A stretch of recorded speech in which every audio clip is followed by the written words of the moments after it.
never done an armbar in a fight, and I'm not 80 pounds bigger than him to lay on him. So those two losses aren't really my style. You know, I think we match up real well for an exciting fight, and I just gotta wear him out early in the fight and really make him keep up a pretty good pace and get on top of him as well. Miesha, can you talk about your recovery, like how long you were out, and kind of what's been going on in the time since you had to pull out? Yeah, it took me about 6 weeks to get over the tear in my knee. I did a lot of rehab, and I've been back in the mix and training for this title fight. Feel healthy and don't have any residual effects, so I'm glad that I took that time to take care of it, so it's not something that's going to be reoccurring. Feels really good now. So absolutely. And I mean, sometimes is it beneficial at all? I mean, is there any bright side of it that you got basically extra time to prepare for this, or can you even look at it that way? It's just frustrating. I don't think so. I mean, I had just as much time before to get ready. It was just unfortunate putting all that time and work in and then sustaining an injury that put me out of the fight. So I saw it as kind of like a bump in the road, but you get those. It's a contact sport. We're training contact every day, so it's bound to happen at some point. But I'm just glad to have this opportunity again now. Usually I'm not a fan of big layoffs. I prefer to stay busy, fighting every couple months. But in this case, I really think it's going to benefit me because of my change of camps. About a year ago, I moved to Sacramento, and I've been training with Team Alpha Male. And I feel like I've evolved so much as a fighter that, her watching video on the fighter that I used to be, she's going to be preparing for the fighter I was a year ago. And I'm really, really not. That's not the case. I worked so hard, and so I think she's in for a surprise. How do you evaluate her as a opponent? I mean, she looked really strong 2 fights ago. The last fight, it's maybe we saw some holes in her game. How do you evaluate her, and what did you take out of her last fight? Overall, her last fight, I wasn't too impressed. I think maybe the weight cut is kind of wearing on her. I think it's probably hard for her to stay close to that weight, so she's probably on a negative calorie diet most of her camp, which just kind of takes a lot of energy and whatnot, and it takes away from your practices a little bit to stay so close. She's really, really lean at that weight, so I'm not sure if that's really healthy for her, and I think she still has a rough cut, so I think we're kind of seeing that the longer she stays at 135, it's kind of taken away from her a little bit. But I'm expecting that she's going to come the best that we've ever seen her, so I have to be prepared for the best Marloes that I've ever seen, and that's definitely what I'm hoping for. Scott, can you maybe talk to us about what you think about both these fights? Yeah, I mean, Dan's fight is really two legends in the sport of MMA. I was talking to Danny before I walked in here, and he was saying really pound for pound, these two are on the all-time list of greatest fighters ever, in the respective weight classes. But Fedor, anytime he fights, it's always an event, and same thing with Dan. So you have two guys that are really legends. That it's going to be a very special night. And with Miesha, it's our continuing support. And people always ask us, well, what's going to happen to the female division? Well, you know what? We're going to continue this, and we're going to continue to grow it. And Showtime really likes the female fights. And Marloes Kunin is no joke. Miesha's going to have her hands full. But when you look at the relationship with Showtime, Miesha came up through the challengers ranks, and this is the first fight in the big Saturday night fight. So she's ready, and I feel that after injury, now that her injury is healed, she'll be ready to go. So it's going to be an exciting night. And I think it's her first title fight since the new ownership group came in. So this will be the first female title fight under the Zuffa umbrella. Do you feel like this is kind of a must-win situation for Fedor? I mean, obviously he's got a couple losses in a row. You say his legacy is obviously outstanding, but to remain relevant, to remain current, right. Is this a fight that he has to win? I would say, I don't want to, judge Fedor one way or the other, but I would say that, having 3 losses in a row would diminish the value tremendously. Do you have any idea of what happened? I mean, Dan said maybe he didn't evolve, maybe his heart wasn't in it. Obviously, you work closely with him. Do you have any idea what to attribute the last performances to? I don't, and that's something you have to ask Fedor, really. And I don't know if it was his preparation, or I heard now he's in Holland training, and he's changing his camp a little bit to get ready for this fight. The fight with Fabricio Verdum, he's a dangerous guy, and I think that Fedor went in there and maybe thought he could. And I think he said this. I think he said I felt I could get out of it. So he went in there, he got caught, he pulled himself out, then went back in there again, and then he got caught for the final time. And so I think that maybe he was a little bit overconfident with Fabricio.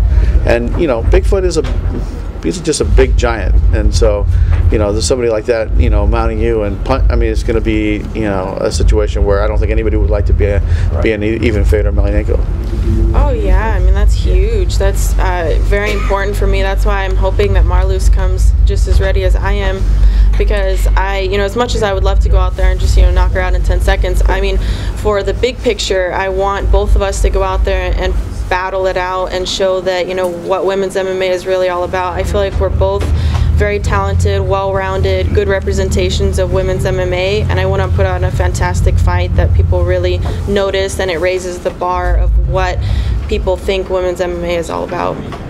And keep in mind, guys, we've had female fights since the first year we started promoting MMA fights in 2006, and before that, you know, we've had some amazing, probably some of the best fights, you know, I've seen in kickboxing were some of the female fights leading up to it. And so, you know, from 2006 till today, we've probably thrown, you know, 30, 40 fights, and, you know, maybe that's over restriction, but maybe 20, 30 fights.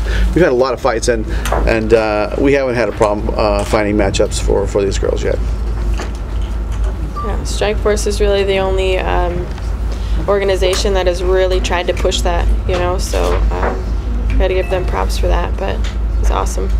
And it's still the third. It's still the you know, the Cyborg Corona fight was still the third highest ranked show in Showtime history for MMA, and the Carmouche fight with Marlus was also one that spiked really high when she was fighting. So, you know, Showtime likes it, we like it, and you know, it's going to continue.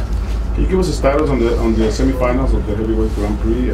Yeah, right now we are looking to throw an event in the fall. The exact date has not been picked out yet, and we're waiting to hear back from Alistair. So we've been in touch with him, and he's had some nagging injuries, so, you know, he's going to kind of give us a timetable, but we'll have something worked out probably early next week. Do you believe that the winner of that tournament should fight the heavyweight champion at that point? Well, you know what? Personally, you know, I think all these guys should fight each other. You know, but when and if that happens, it'll be down the line. So, you know, they're going to keep everything separate for now. In the case of Brett Rogers, is that something more that the company wants to set an example of the behavior, I guess, that they expect from the fighters over the octagon? You know, the thing with Brett Rogers, I'd say, you know, that's something that we're aware of, but I just have no comment on that.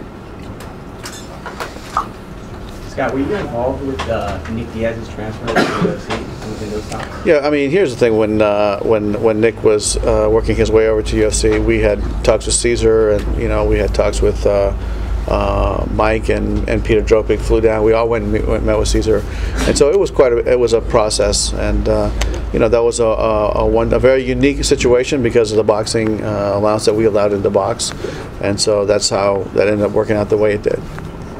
There's talk that Gilbert might be the next one to do something like that. What are your thoughts on the UFC bucking some of your champions? Yeah, you know, like I said, right now there's no other fighters that are gonna go over there. Gilbert's got a, you know, doesn't have like a boxing provision in his agreement, so, you know, we expect him to continue fighting Strikeforce and getting ready for a fight in the fall. So the boxing provision was the only reason that Nick? That's correct.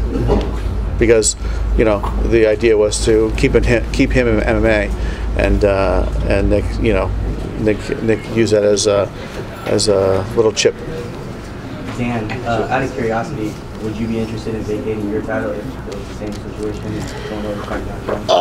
It hasn't crossed my mind really. I'm happy where we're at, and you know, I think there's plenty of guys to fight in Strikeforce right now, and you know, I think it'd be pretty neat to be involved with, you know, possibly down the road unifying a title or something like that, you know, and I'm pretty satisfied where I'm at.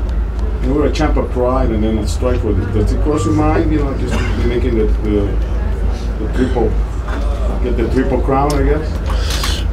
You know, I don't know. I've been patient with everything, and like I said, it hasn't really crossed my mind as far as leaving at all. So, you know, it just happens that Dana bought Pride when I was a champ, and now he bought Strikeforce when I was a champ. So must be the pattern. There's a pattern right there. Yeah. He's my stalker. You're not getting to that point. I mean, you're a veteran of the sport. I've heard that before too.